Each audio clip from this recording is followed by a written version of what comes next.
if you're in the sun, it's going to be very hot.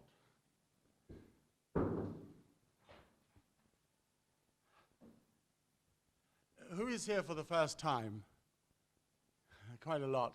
Anyway, look, this is the best kept secret in London. You've missed quite a few, but if we look at the list, we've got Andrew Marr tomorrow. Next week, we've got Nicholas Parsons, who's 92.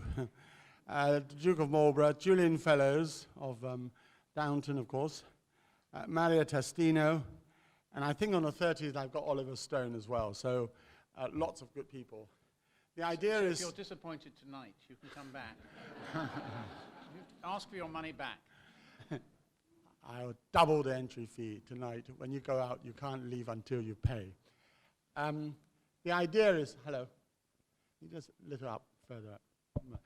The idea is that I have a conversation with people who have led extraordinary lives for about 15 or 20 minutes, and then I'm going to let you ask our distinguished speaker questions, being very democratic, and the only proviso is that you've got to ask intelligent questions, and we've got a very intelligent man here. Now, Nicholas, 2 nights ago, I interviewed Hannah Rothschild, who is the chair of the National Gallery, and she told me an astonishing piece of information, which was that nothing is insured at the National Gallery. Now, is anything insured at the Tate? David, the only things that are insured at the Tate are the works that are being lent to us rather than the works that we own. So you're not allowed to... We're not allowed to insure because, well, I think the cost to the Exchequer would be huge, absolutely huge. And I think there's every confidence in our security, which is not to say that nothing has ever disappeared from the Tate. And it is not to say that nothing has ever been introduced to the Tate. There wasn't an occasion when an artist came and hung his own work on the wall. And it remained there for, I think, probably about 2 hours before someone realized that perhaps it was not part of the Tate's collection. That was insured, probably. And that was probably insured, yes. Well, actually, I think he was probably hoping that he would sell the work to the Tate. But tell us, I mean, on the first day of you at the Tate, you discovered something rather odd about this insurance problem. Tell us. Well, the first morning I was at the Tate, this was a long time ago, I Nearly 30 was years. taken by the administrator. The administrator came up into the office at about 9:45 and said, it would be really very, very nice if you would come downstairs and you would talk to all what were then called the warding staff, and now what we call gallery assistants, and other people would probably call guards. And so I went downstairs and was introduced to them all. They were all lined up in serried ranks, and I gave a little sort of presentation about what I thought the Tate should be about, and how honoured I was to be working there, and indeed, you know, what a big contribution they all made, and how important it was that they should really believe in the principles of the Tate and the mission of the Tate. And there was polite applause as I left, and I went back upstairs and thought, well, that wasn't really a very bad start. Then later in the afternoon, I went downstairs into the galleries, and as I went to the galleries, every member of the warding staff stood up as I walked into the room and greeted me. And I realized, of course, that the sole purpose of my going down in the morning was so that when the director came through the galleries, they would recognize him and get up from their chairs and not so much salute him, but at least not be asleep. Well, there it is. That was a long time ago. Yeah, In fact, nearly 30 years ago. And I was thinking whom I could compare you to because of what you achieved in the art world. And I could only think of the Queen. She has been in her job for over 60 years. So you, for 30 years, half her reign, nearly, had looked over the whole concept of art and in the way in which it has developed in the last 30 years, from taking over a physical space which was not notable at all and making it into the world's most famous gallery with more people visiting it than any other, over 6 million. So how do you feel being a half king of the modern world as opposed to the full queen of the British monarchy? Well, because you are the only person to have made a real difference, not only in physical space. Let's not be coy about David, this. Let me just finish. Let's not be coy about this. Not only a visual space of concrete that is physically visited by more people than any other institution, but the idea that art should be democratic and that you should push people to see things, no limit. Of course there's going to be crap art, but then there's crap art in the old days. But you, by making modern art available and reachable to people, you have opened up. So I want to know, in what way can you be too modest about your achievement? And in fact, you should confess that you are indeed a monarch in this art. I'm flattering you like no other. I can't think of anybody else in Britain or in the world who has achieved that. Well, that's because Neil McGregor's not sitting here.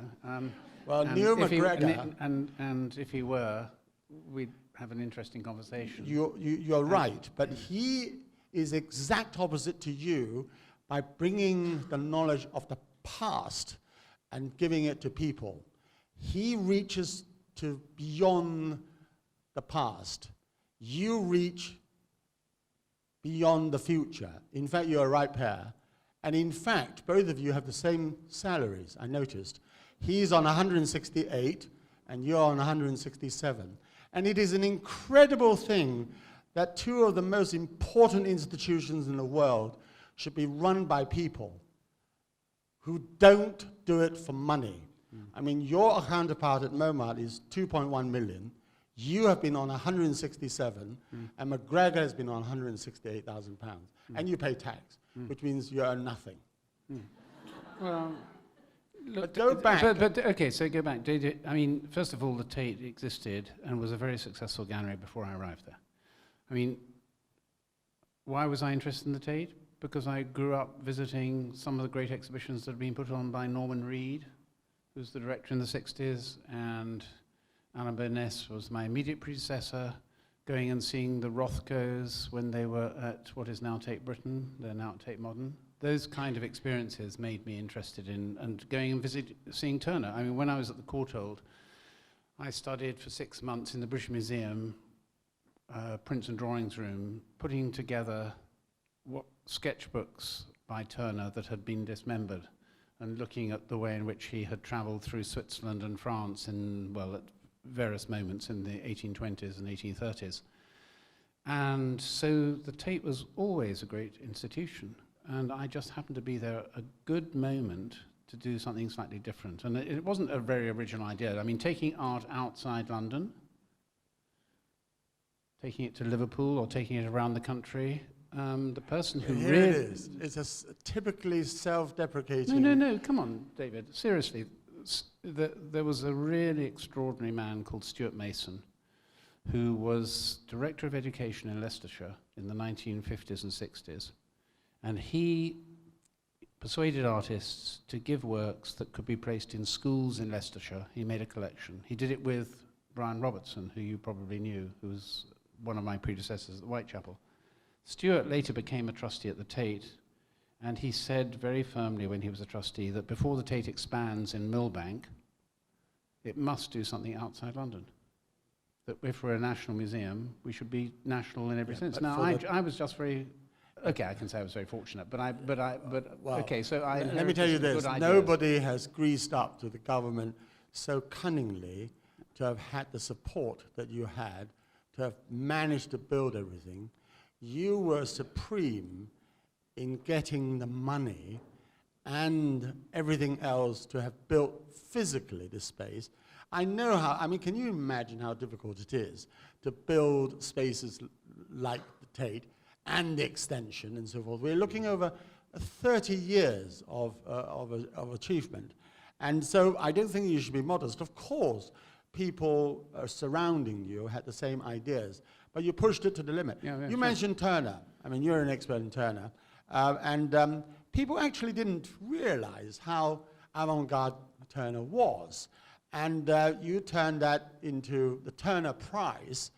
And look at the controversy surrounding the Turner Prize. I mean, everybody thought that it was absolutely absurd that there should be a shark and a formaldehyde made up bed with semen and cow dung on the wall, elephant dung on the wall and so forth.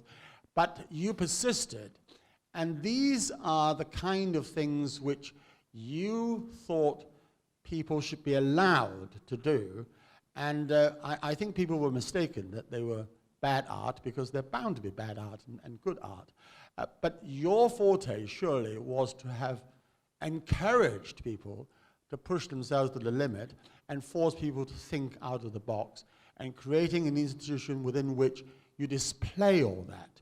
So you must have done it with huge satisfaction over the years. Yeah, well, I think that, in my experience, David, I mean, if you present art well, show it with some conviction, and you do it consistently, rather than just as a spectacle, people respond.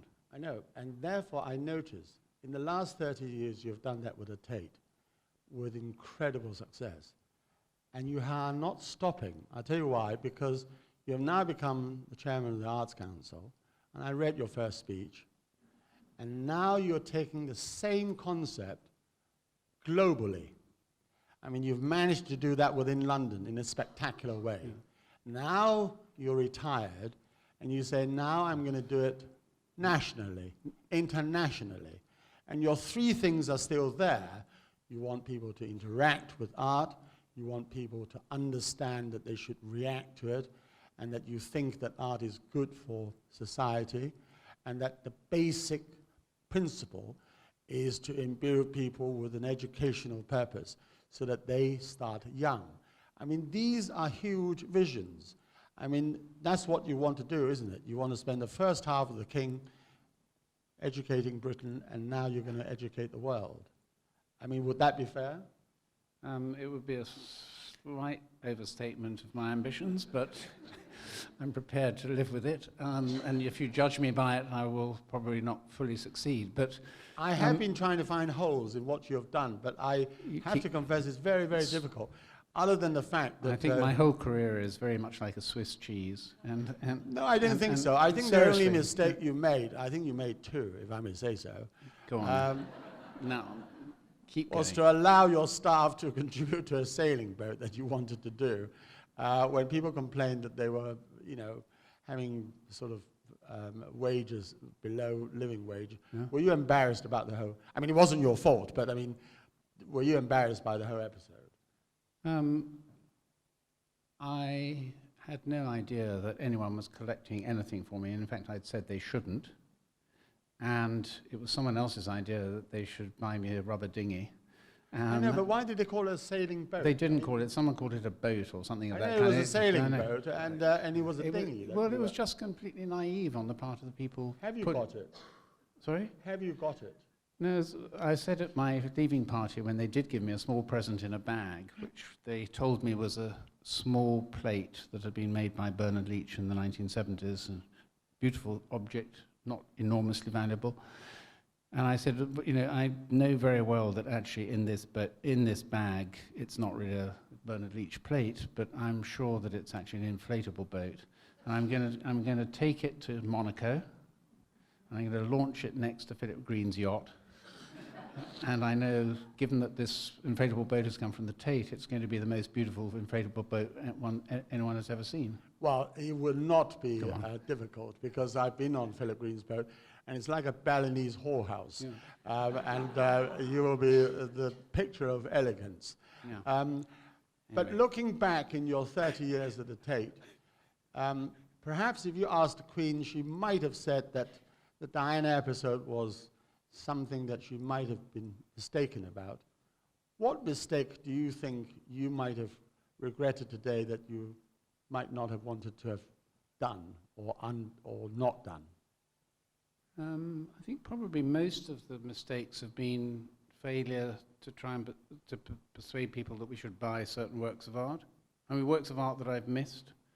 If I'd been more clever, I would have been able to bring... You mean to have bought more rather than less? More particular works. I mean, there was an absolutely wonderful Reynolds that if I'd been ever so slightly more acute, I might have been able to get rather than seeing it disappear off to Ireland. Or the Royal Academy of Arts? No, didn't go to the Royal Academy of Arts. What else do I regret? But regret not having bought more art? Yeah. Even though there was a controversy about one of them belonging to the trustees. Do you think there was a conflict there?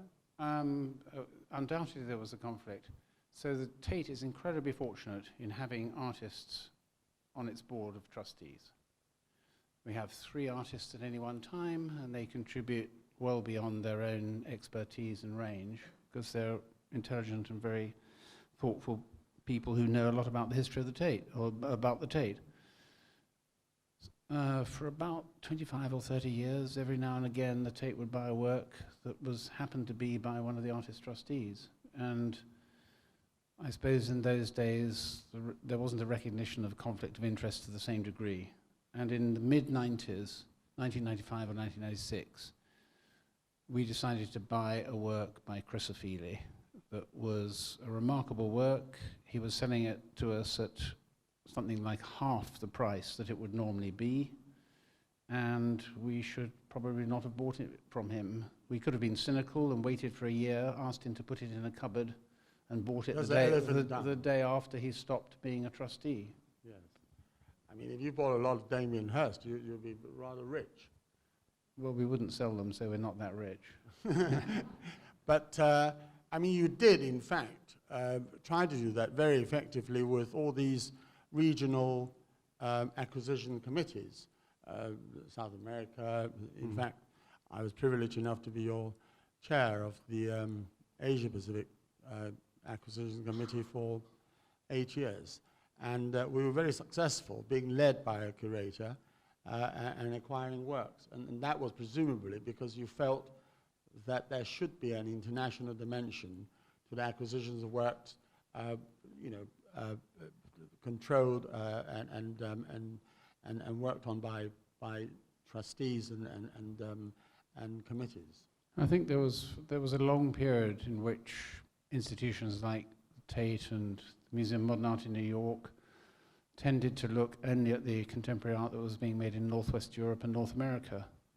And once we had opened Tate Modern, we decided that we really needed to open our own eyes and look elsewhere in the world. And as you say, David, we managed to persuade a number of benefactors to help us collect in Asia and in Latin America and Africa and elsewhere very successfully. And you were kind enough to be chair of the Asia Pacific Committee, as it was called, and to help us buy art from China and Japan. And those works led to, for instance, the presentation of Ai Weiwei's work in the Turbine Hall and a whole range of other projects that we're engaged with now. Yes.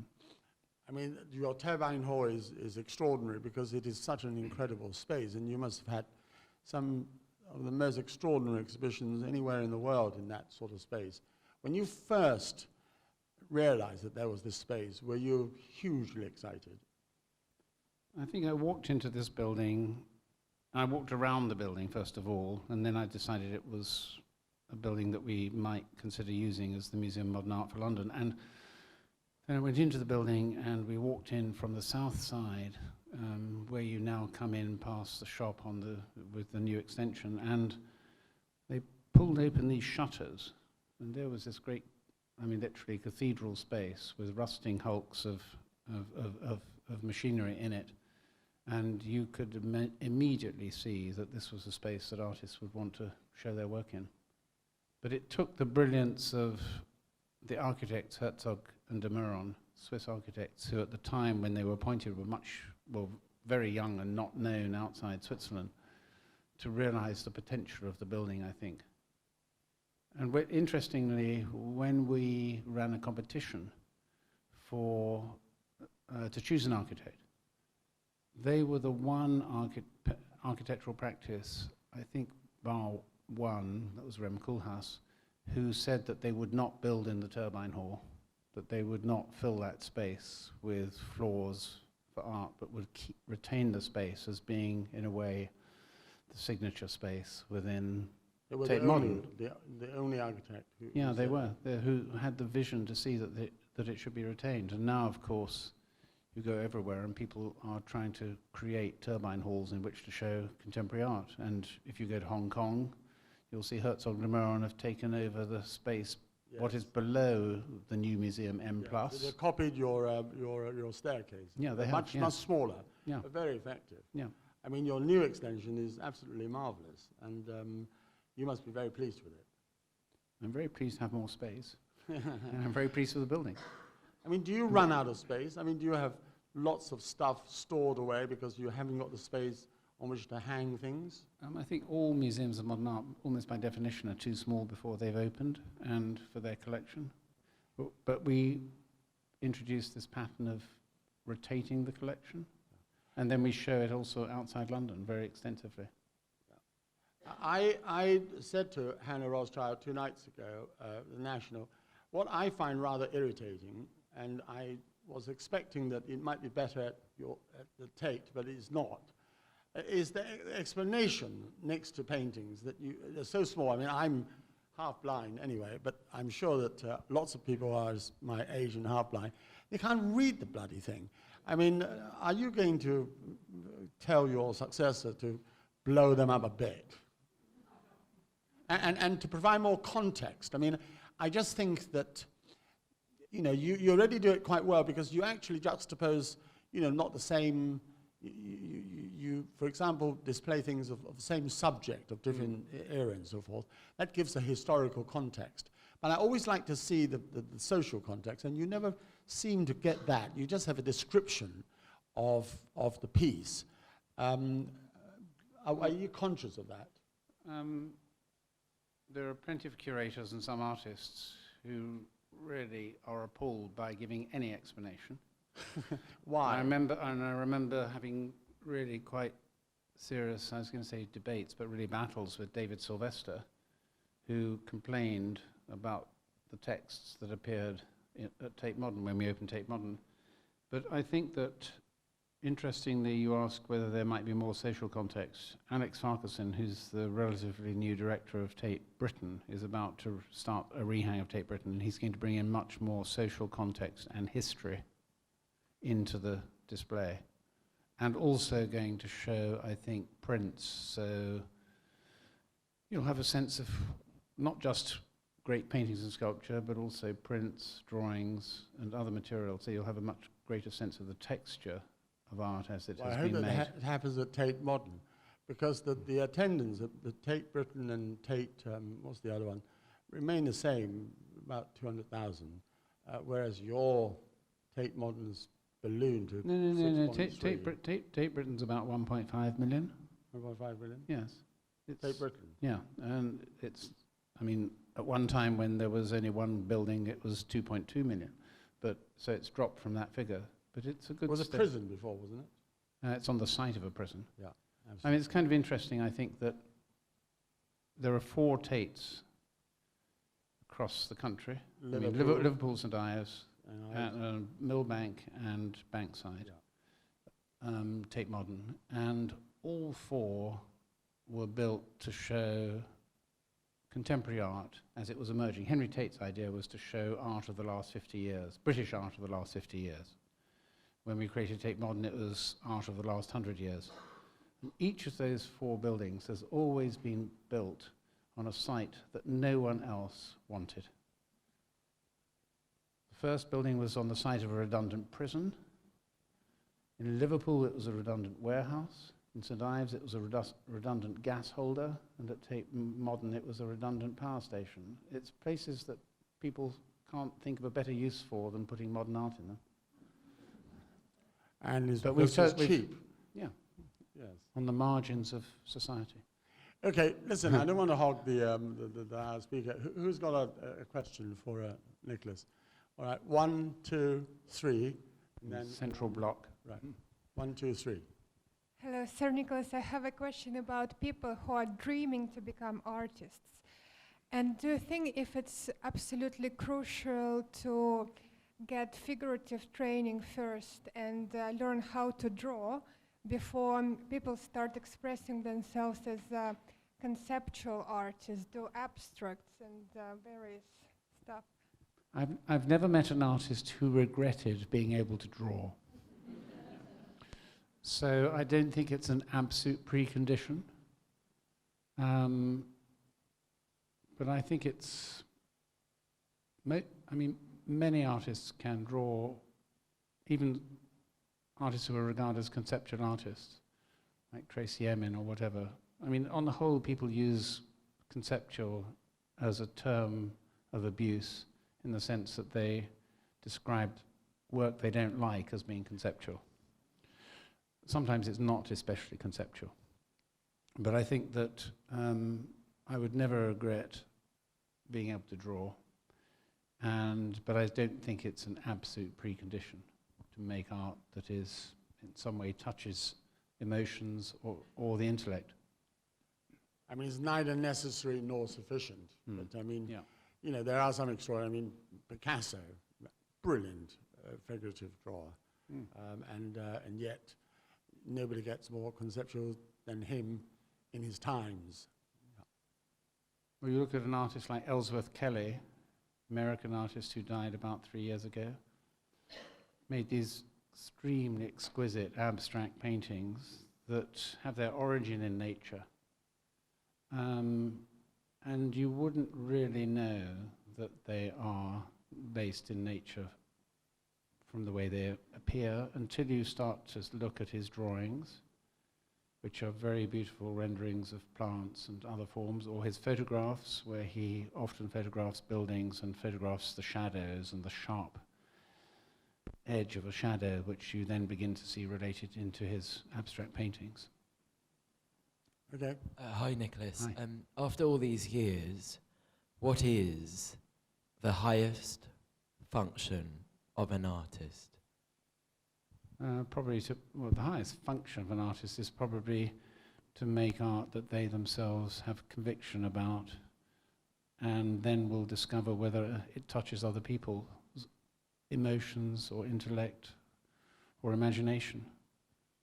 I don't think you make work for other people.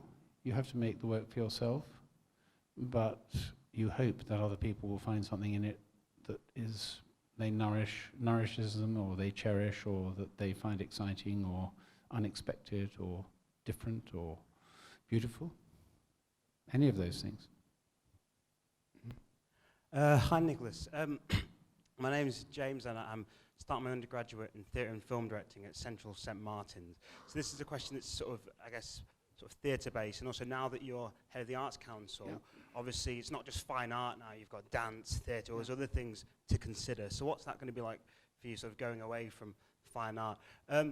As well, just in terms of theatre, I think that a lot of young people outside of London, in places that aren't London, especially lower middle class and working class people, really do, I think, can often feel like fine art, especially fine art, but also theatre, is sort of, whether rightly or wrongly, they sort of judge it that it's just for kind of white middle class men sort of upholding ideas of academia and high art, and think that theatre is just for kind of subsidised fortresses in London and just for the well-to-do. So, also, I remember National Youth Theatre, and it's great, gives a lot of opportunities to young people, but often people who aren't in London, everything National Youth Theatre does is so London-centric that just people who aren't in London, in the north, and other places, Ireland, Scotland, just feel like it's not for them. So what are you going to do for, I guess, fields of art that not just fine art, theatre, dance, and music, and what are you going to do to make it more accessible for young people outside of London now that you're in the Arts Council? Well, one of the biggest projects that the Arts Council is involved with at the moment is to create an organisation called The Factory, which will be based in Manchester. It will be a new building. It will be about the production of theatre, dance, music, and fine art and film It's very strongly connected to what has been a very successful festival started in about 10 years ago called the Manchester International Festival. And the idea is that it should be an independent production centre, and as you say, not in London. I think clearly there are great cities outside London where you want to encourage people to live, work, and if not stay, come back to. Because you can grow up in Manchester, come to London, and then go back to Manchester. There should be a reason to want to go back to Manchester or go back to Plymouth or a whole range of other cities in this country. And we've not been very good. We are, as you say, rather London-centric. You could say the same is probably true in some respects of France, but actually regional centres in France are probably stronger than the regional centres in this country have been. Okay. And actually next week, the Arts Council is going to announce funding for all the performing and visual arts organisations and dance and drama organisations across the country.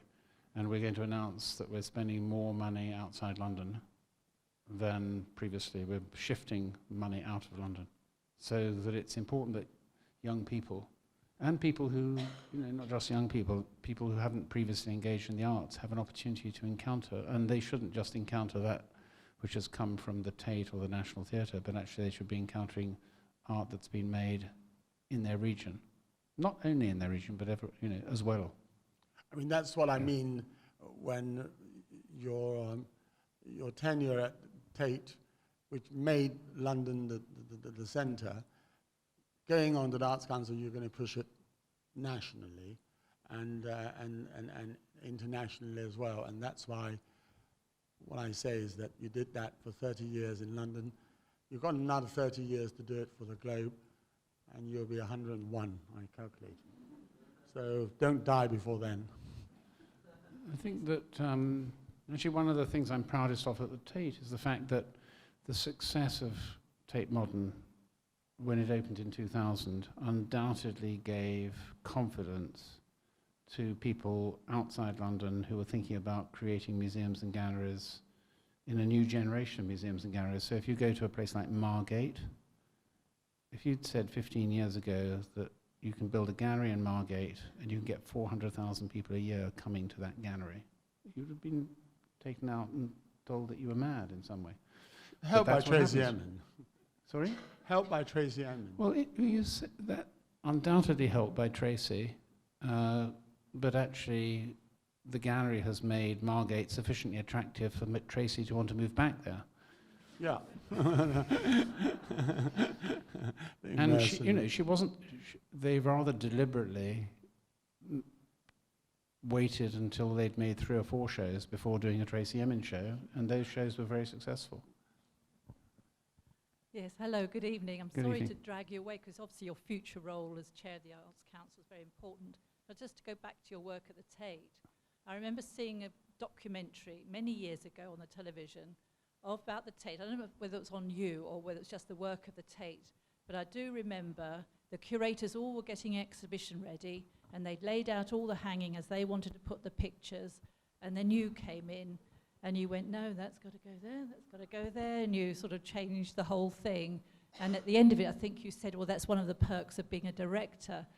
And did you get involved with every exhibition, and did you No. always have your own way in the end?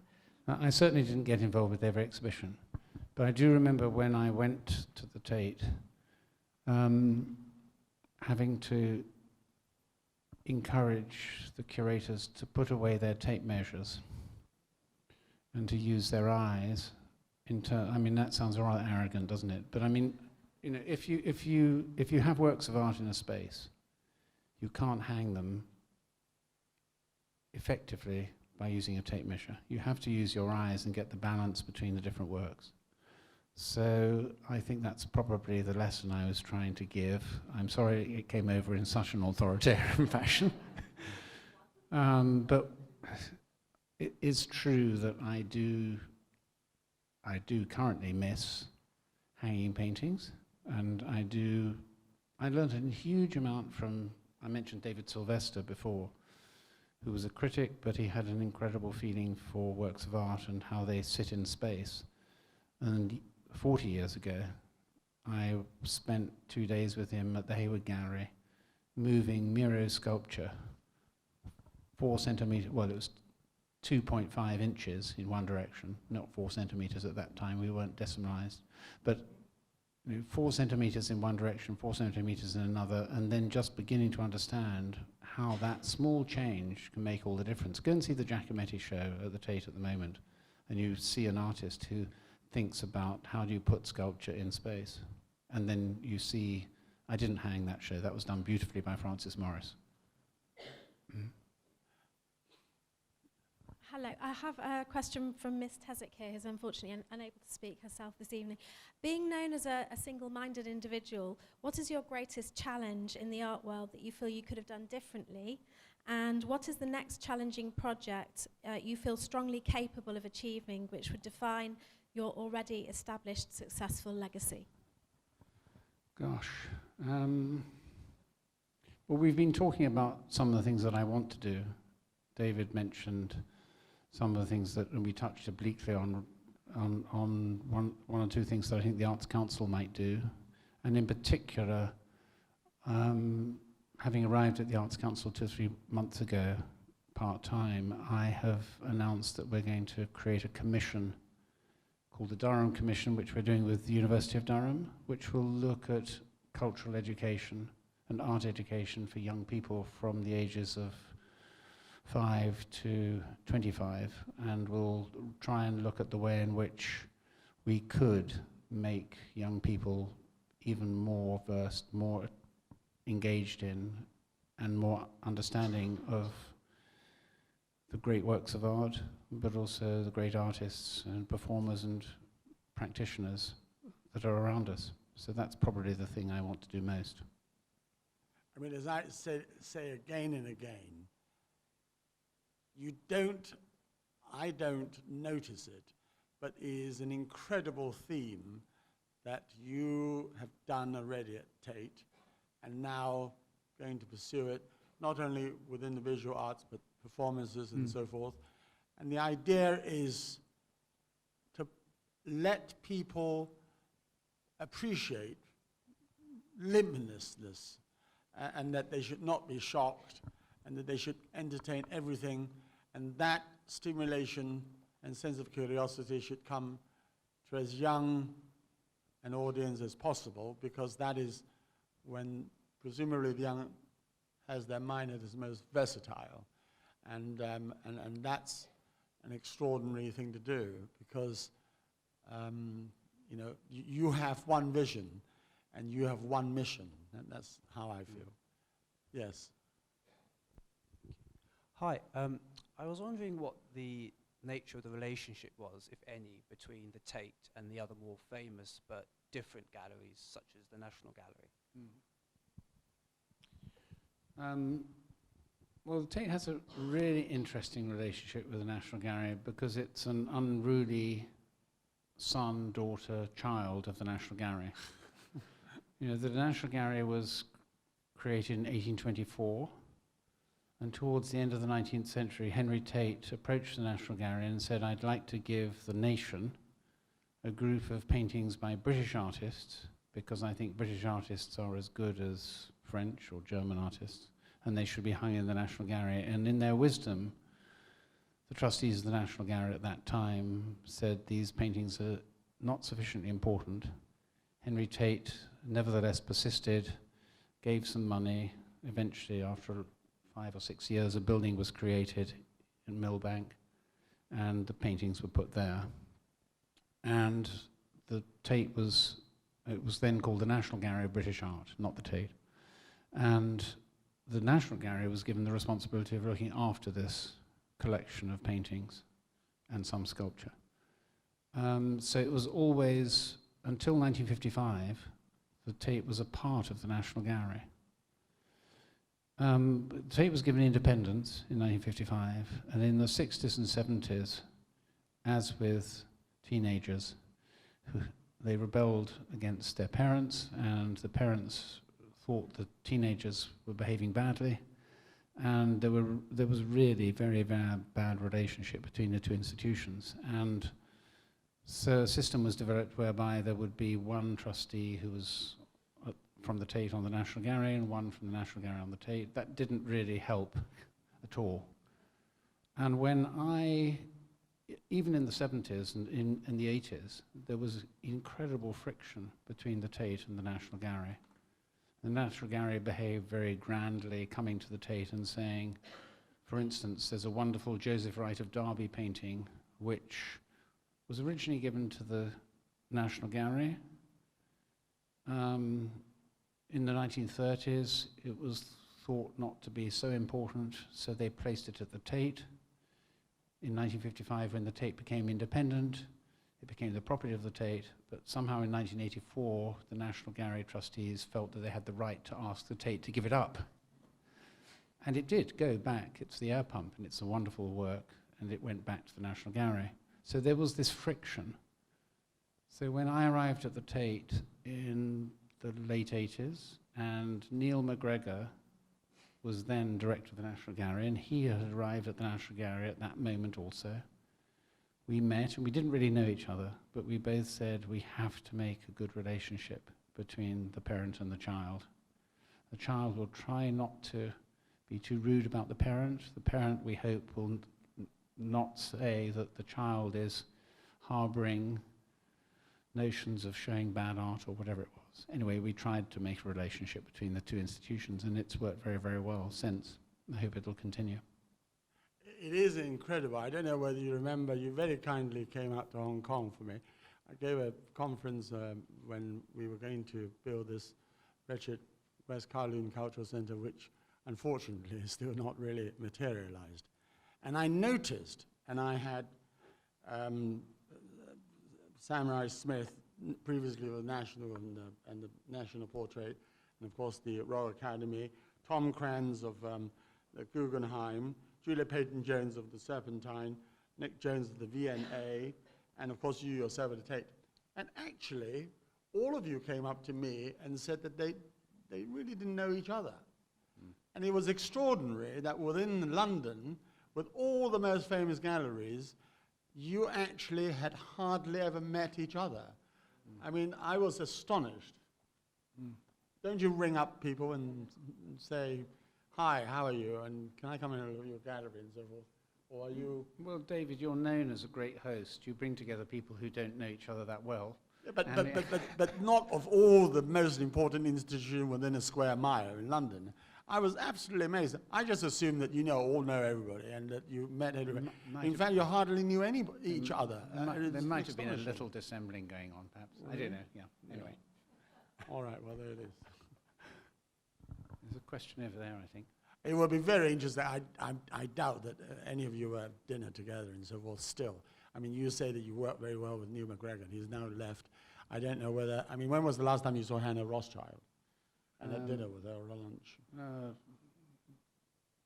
Well, probably 3 weeks ago, 4 weeks ago. Right, okay. Yeah. Sorry. Wrong question.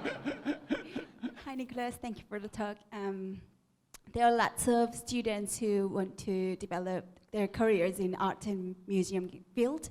And in what way do you expect them to be prepared for this role of curator or art director? And what advice would you give them? Well, I think frankly, you have to be very determined.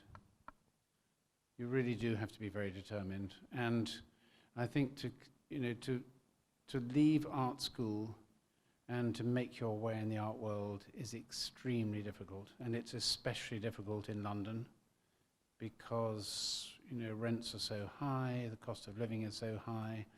And actually, interestingly, although art is made by individuals, it's also very much a social activity in the sense that, when you're at art school, you spend quite a lot of your time talking to others, your peers, and learning from them as well as learning from your teachers. And one of the most difficult things, I think, when you leave art school is to be on your own.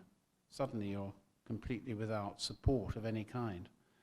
And so if you work in a city where there are other artists, I mean, one of the reasons why we had that renaissance of art and artists in London in the late 80s, early 90s was that so many of the artists had been pushed out of the centre of London and went to East London and were seeing each other on a regular basis. So it is partly a social activity.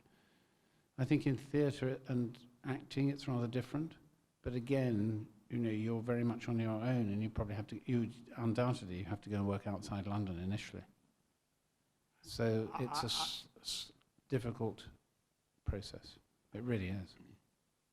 I'm trying to be encouraging, but I'm not really.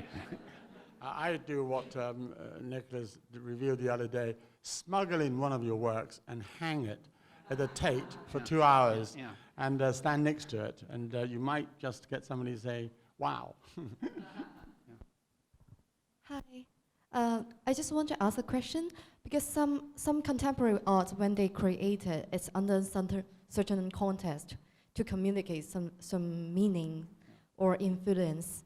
But then after them be acquired by the institution, the content might change. So how the institution to communicate that meaning, or still to maintain the influence of the contemporary arts? I think, David was referring to this earlier when he talked about the need for communication and labels. I mean, he was talking about the size of the print, but he was also talking about the content. And so I think, you know, I was just in Germany a couple of weeks ago in a big exhibition that is held every 5 years that looks at what is happening in contemporary art. And there was some very interesting work being made there by, I think it was a young Turkish artist actually, who'd come to Germany and who was looking at the patterns of migration between Turkey and Germany. And it was an extremely interesting work. But obviously if you took it out of and it was clearly being read as an interesting work, if you took it out of that context and presented it at the Tate, you would have to explain the nature of immigration from Turkey into Germany, both in the 1960s and 70s with guest workers, and then more recently with obviously refugees. So it was quite a poetic work, but I don't think its poetry and its emotion would really have been conveyed unless you really fully explain the context. Well, and one of the more successful things that we were able to do at the Tate in the last 8 or 10 years has been to make these short films interviewing artists, which we put out as Tate shots, and you can look at them on the website, and to have the artist directly communicating, and then that becomes a permanent record. How much Muslim art is there in the Tate? Well, we have a certain amount of work that's come. We just opened an exhibition of Farrell Nisa Zaid. We've got a number of artists coming from the Gulf states, from the Middle East, North Africa, Egypt. That was not true 20 years ago, but it is now. Is there an acquisition committee in the For the Middle East and North Africa, yes, there is, yeah. So that was a good start. Yeah. Okay. Hi, Nicholas. One of the main vogues of art in the sort of the modern era, along with like digital art, has been interactive art, physically. Sorry, I didn't quite hear what you're saying. One of the main vogues of art in the modern era, or contemporary era, has been, along with digital art, has been like physically interactive art. I've seen it in the Tate with the slides, seen it with the police horses, seen it with the big fog machine on now, I think, still. And although, yes, it's good that we're getting people really directly engaging with the art, is it enough just to have this surface level engagement that will appeal to the young, but may not actually give the young much more than a toy?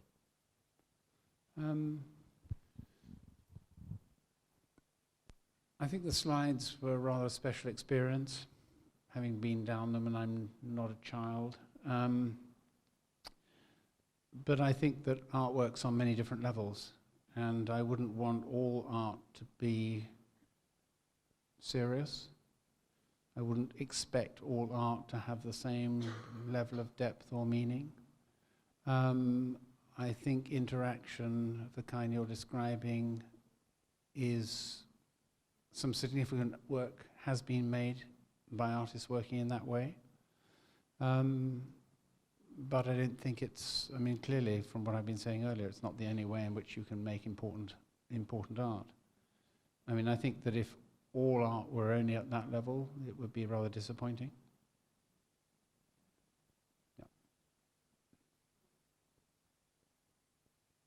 Hi, Nicholas.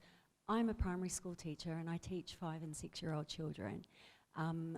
We do our very best. We're fortunate to be in a school where we've got the freedom to be as creative as we like with teaching art.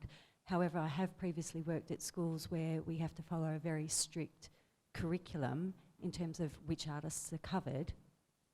What I'm noticing in these young children is that even though we're giving them the permission to be expressive and creative, sometimes they get very caught up in, oh, but it doesn't look like the way I want it to look, or it doesn't look like a photograph, even though we're exposing them to many different styles of art. What challenges or what things would you like to see in the realm of education and for those young children who look up to different samples of art when we go to galleries and so forth, to basically inspire them in such a way that they know that what they're doing is not a mistake, it's a learning process, and there are some very, very talented creative children. They don't have to wait until they're an adult to be seen as an artist. Is there anything that you would recommend teachers do? Well, I think you must be aware as a teacher, there is a tendency for young people as they grow sometimes to become frightened of expressing their full range because they think there are certain kinds of art that are more acceptable than others, and in a way that's what you've just said. I think that the first thing we need is actually a national curriculum that includes art. But if we have a national curriculum that includes art, it needs to use as its models many, many different kinds of art. I mean, if I only liked one kind of art, I would be a narrow and a poorer person. And people always say to me, oh, you're only interested in conceptual art, or only interested in minimal art, or whatever it is. Actually, the range of things that I really enjoy becomes ever wider. So I think you have to find ways of trying to encourage young people, but also teachers, to keep a very, very open mind about the possibilities. And I think they shouldn't be too instrumental about it. I mean, too much of the art teaching that is done in schools is done with a view to a very limited range of criteria. So I think it's setting broad goals and insisting that art is part of the curriculum, and that actually, if you're studying art, that's no less important than studying mathematics or literature or language or history or geography or whatever. And one of the reasons why I think I have opposed the idea that the so-called EBAC at secondary schools qualification, which was narrowed down to a small number of subjects, is in the long term we need people to be as creative and imaginative as they can be. Most people are going to do jobs that involve coping with change, and if you have imagination and you've trained as an artist, you can often cope with change much more readily than if you have a fixed idea about what you're going to do. But surely also to give confidence to the young, so that they don't feel handicapped. I mean, Turner is a very good example for me, where you say, well, if you don't feel like that you've drawn something that, as realistic as you think, look at this painting, and you look at Turner and you say, look, listen, and indeed, he famously painted that Stafford painting that American colonel tried to buy, eventually for £500, and he said it was rather indistinct. And Turner said, that's my forte.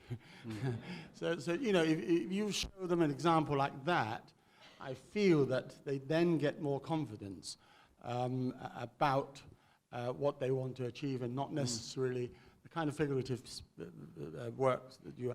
I did O-level art. That was the first thing, because when I arrived in England, I couldn't speak English, and the only thing I could pass was O-level art when I was in Form 3. And I had to draw a pot of geraniums and a tennis racket every day. And that was it. And I got a grade 1 for that because I drew it non-stop. But that was You the know. education I only had. There was no creative thinking. He clearly doesn't regret being a figurative artist. Yeah. Sorry, yeah, here and then there. Hello, Sir Nicholas. I was wondering, to what extent do you think it would be fair to say that your personal taste in art and curatorship, particularly of conceptual art, inform the taste of the nation, possibly to the detriment of figurative art, and particularly in the future? And what do you feel is going to becoming post-conceptual art?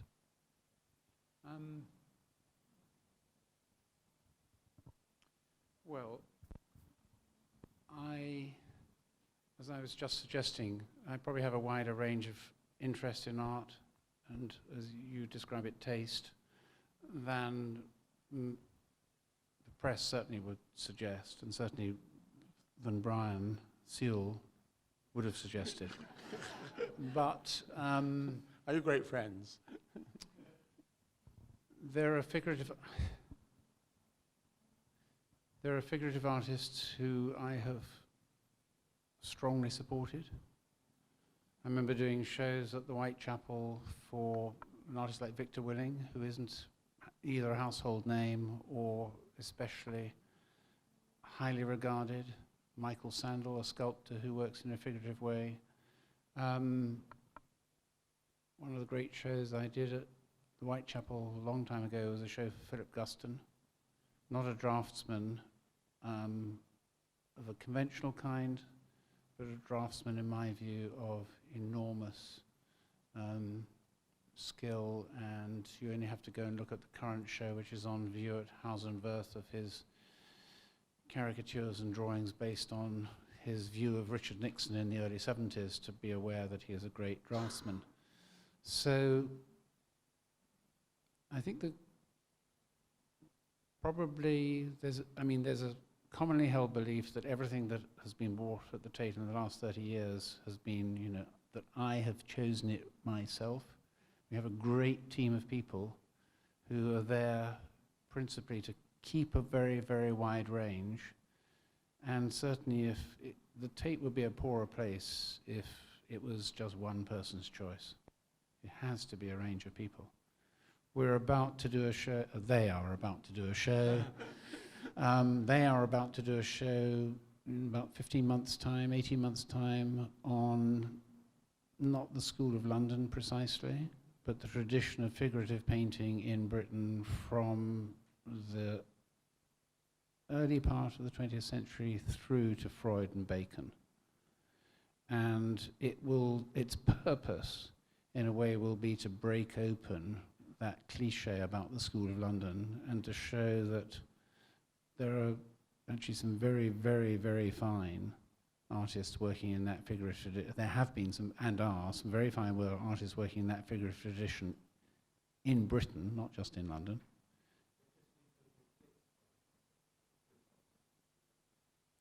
I don't think Lucian Freud and Francis Bacon have been totally eclipsed by anyone. I think that there's enormous press attention at a certain point, but there are some younger figurative painters who I think are really worth looking at. What do you wake up to in your bedroom? I look at small painting made by an artist called James Dixon, who was a fisherman who took up painting in not a dissimilar way to Alfred Wallace, but he was working in the 60s in Southern Ireland. I look at a print by a sculptor, printmaker called Barry Flanagan, who died about 10 years ago. I look at a small sub-Caligat painting of two dancing women, and so on. So nothing grand, nothing large. No. Don't live in a grand or large house. I rushed up to Larry Gagosian's bedroom when he moved into his new place, and the Picasso, Cy Twombly, and a Matisse. You don't have any of those. No, I've got a small Christopher Wood drawing. All right. Right, quickly, three last questions. Hello, Sir Nicholas. I wanted to ask you something professional and personal, following on from this. Because you have held a position of influence with your team for such a long period of time, Put your mic next to you. do you feel that your tastes have changed because of what you've been immersed in, and what you have shared with the nation has actually altered how you see art, and what you would choose personally, if you could just take one thing from all of the things that you have had a choice of over the years?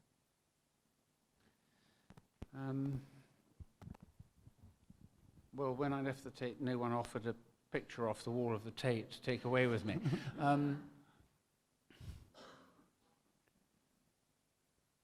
I don't think anyone I hope that no one stands still. There are undoubtedly artists whose work I didn't appreciate to the degree that I do now. And there are undoubtedly also artists whose work, obviously, in the last 25, 30 years, I have encountered for the first time and come to admire that I didn't know 25 years ago. So I think my interests have developed and evolved. I've come to admire artists, definitely, who I had probably underestimated in the past. And there's nothing better than having an argument with a colleague about the significance or importance of a work that they care passionately about, that you haven't yet seen the light, that the light bulb has not come on to make you really focus and concentrate. And of course, I wouldn't have been able to do my job at the Tate if I had not quite frequently actually, been persuaded by their conviction that a given work ought to come to the Tate's collection. Yeah.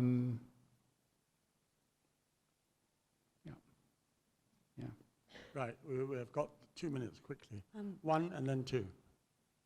With conceptual art, sometimes the works are so flimsily made, and something I struggle with, for instance, at the Venice Biennale, the Brazilian pavilion was just a stick and some stones and a very bad video, and that was won second prize. How do you look at that, and how do you get your head around works that are carelessly made with a message?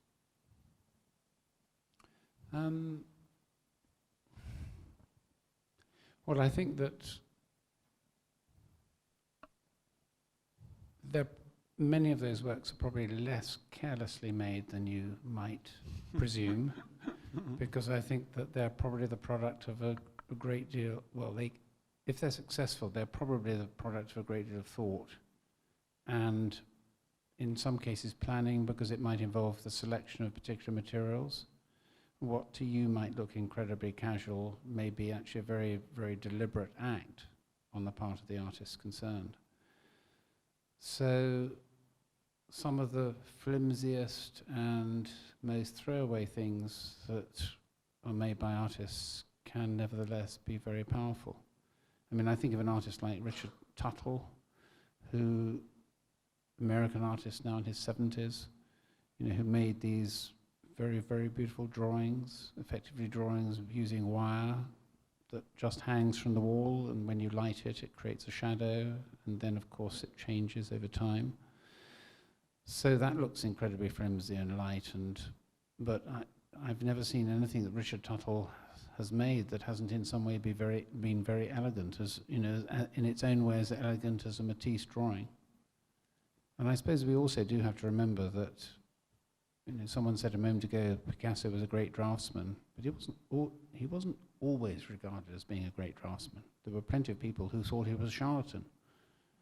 And even when the Tate first acquired a painting by Picasso in 1936, they found it difficult to acquire a recent work by Picasso. They went back and they bought a relatively conventional flower painting from 1901, rather than buying one of the great works from 1932, which we're going to show in a big exhibition of Picasso's work from 1 year next year at the Tate. So I think it's often very, very difficult to, well, it's clearly very difficult to fully comprehend the significance of work that was made yesterday or the day before. It's often much easier when you look back in with a view of history. Okay, last question, quickly. I'll try to make it quick. It's kind of related to a question that was asked before. So we're talking a lot about your interest in the international dimension of art and showing more artists from different parts of the world. And I just wanted to ask, what kind of measures do you have to take so you're not, well, I'm sure you are accused, but so that you try to minimize being accused of fetishizing or exoticizing or, you know, showing an ethnic artist that's, you know, for the sake of, like a token artist for the sake of making yourself seem diverse. I'm not saying that you're doing that, I'm just saying that that is obviously criticism that's thrown around all the time. And I suppose the question is, how do you deal with that kind of criticism, and also how, when showing art and dealing with art from international artists, how is that different from dealing with art from UK artists, I guess? How what, sorry? I think it was a completely incomprehensible question. Anyway, we've run over 5 minutes, so I want you all to...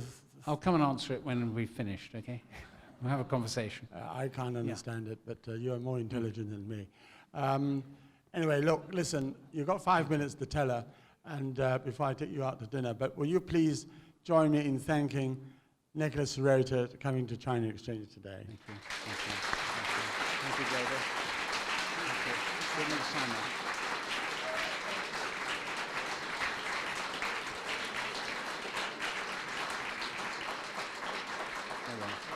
Thank you.